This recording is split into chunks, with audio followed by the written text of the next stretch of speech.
pagājuši 6 gadi, kur sākam darīt šito lietu. Es centīšos šeit tagad neteikt neko lieku. Neviens tā riktīgi mums tad neticēja un nelīdzēja. Darījām, ko paši spējām, kaut ar nemācējām. Ēģi, dēļi, skola, parka sola, vecāku kabats naudu, un par citiem mums skauda. Vēlam kļūt tā kā, nu tu saproti. Un mēs sākam vienmēr sakot, jo gribējās trakot. Mūsu pazīmes, klucis uz eksāmena atzīmēm, bet vienmēr ir lietas, pēc kurām mūs var sazīmēt. Izmērs vislielākais, kam piemērs visvieglākais. Es reiz tiek fiksēt, es mērs staigā tēvu biksē. Viss sākās laikā, kad cieņā bija 8 žiguļi. Sīkie vicinājis priguļus, kā pats Bruce Lee. Pavisam negaidīt, man gadījās saklausīt tos beats, kuriem man tagad sāks rīts. Tie man neapnīk, man tie patīk, vienkārši smagi aplaužās. Tie dažlāk, kam tā arī nesanāca nost mani no tiem dabū. Bet tik cik man ir lēms te pabūt, es to gribu pagūt. Piespiest uzklausīties, likt pārstāt pētīt, raidīt šo iedvesmas lādiņu tieši mērķī. Uz dvēseli stīgām spēlēt, savā mēlē vārdus locīt, likt sirdsapziņai tevi mocīt. Uz dvēseli stīgām spēlēt, savā mēlē vārdus locīt, likt sirdsapziņai tevi mocīt.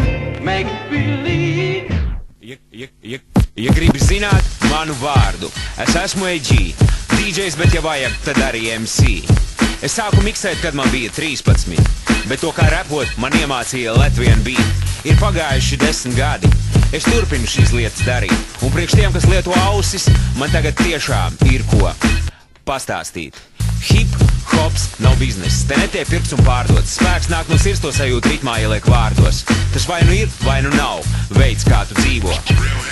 Pat ja tas pēkšņi skaitās super stils, jo atkal ir nācis modē, to diemžēl nevar dabūt pat vismalkākajā bodē. Jo hip hops ir tas, kā tu ej pa ielām un elpo, zīmē grafitī un breiko, čiki platas skrečo. Un ja tev ir ko teikt, liec uz bungas savas domas, jo tas nav muzejs un tā nav opera, tā sauktā augstā māksla un kultūra. Priekš tie, kam patīk gudri runāt, lūdzu, hip hops ir mūsdienu pilsētas folklora. To sāka darīt melnie, bet ja sajūt, tad var frīkot arī baltie, dzeltenie, sarkanie un zili zaļie.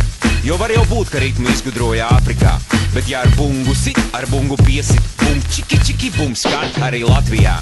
I nu to, ka tu rapoji savā dzimtajā mēlī, runās vēl viens veids, kā šo spēli spēlēt.